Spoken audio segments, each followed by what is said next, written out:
Assalamualaikum warahmatullahi wabarakatuh. Saya Indah Septia Wulandari. Pada kesempatan kali ini, saya akan coba mengajak teman-teman untuk mengenal apa itu database.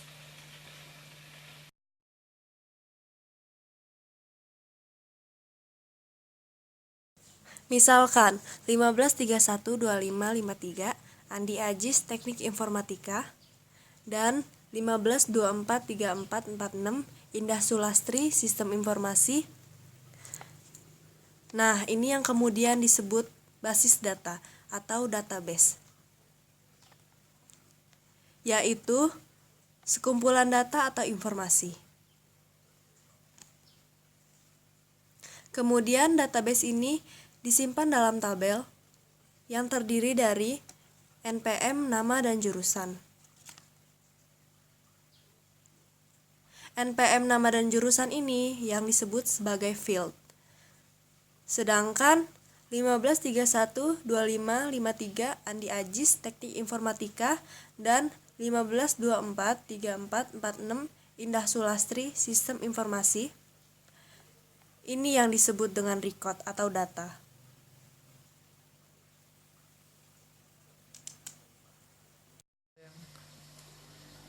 Untuk mengolah database tersebut, kita membutuhkan sesuatu untuk mengolahnya. Apakah itu?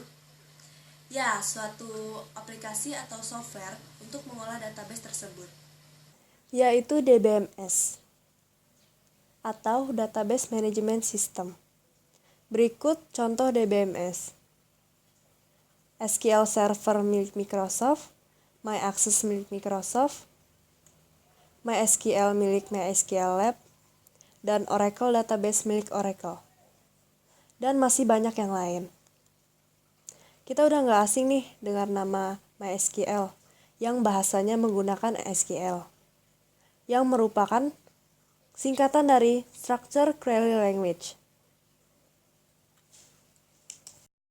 Secara umum, perintah SQL dibagi menjadi 3, yaitu DDL, DML, dan DCL. Sekarang kita akan membahas DDL. DDL adalah Data Definition Language. Perintahnya ada create, alter, rename, dan drop. Oke, sekarang kita akan coba membuat database dengan perintah-perintah DDL. Agar lebih mudah, kita anggap database itu kayak rumah, di mana tiap rumah itu ada kamar yang kita anggap kamar itu adalah tabelnya. Untuk membuat database, perintahnya adalah create database diikuti nama database yang akan kita buat.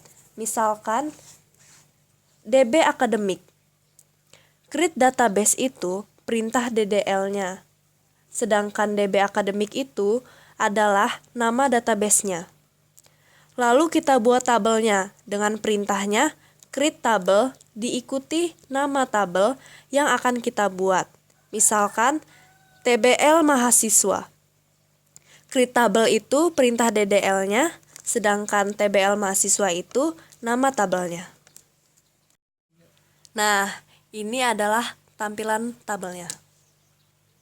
Alter, misalkan kita mau merubah struktur tabel, perintahnya alter table diikuti nama tabelnya dan alter option-nya.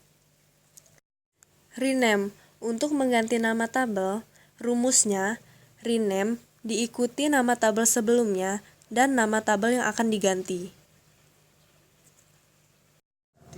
Selanjutnya kita ke DML, Data Manipulation Language. Sesuai dengan namanya, yaitu untuk memanipulasi data yang ada. Maksudnya gimana sih?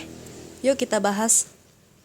Perintah SQL yang termasuk ke dalam DML antara lain select, insert, update, dan delete.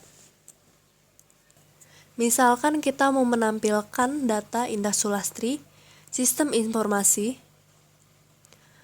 perintahnya adalah select. Kemudian kita akan menambahkan data 15, 24, 56, 17 Dadang Mulyana, sistem informasi, ini perintahnya insert. Ternyata perintah yang kita masukkan salah. kita bisa menggantinya dengan perintah update atau perintah delete untuk menghapus record yang perlu kita hapus. Kita bisa menggunakan SQLiOC, PHPMyAdmin, dan aplikasi lainnya yang dapat membantu kita dalam mengolah database ini. Tapi untuk bisa menjalankan DBMS dan toolsnya, kita masih butuh satu aplikasi database lainnya. Di antaranya ada Exam dan AppServe. Oke, itu tadi penjelasan singkat dari saya tentang konsep dasar sistem basis data. Semoga bermanfaat.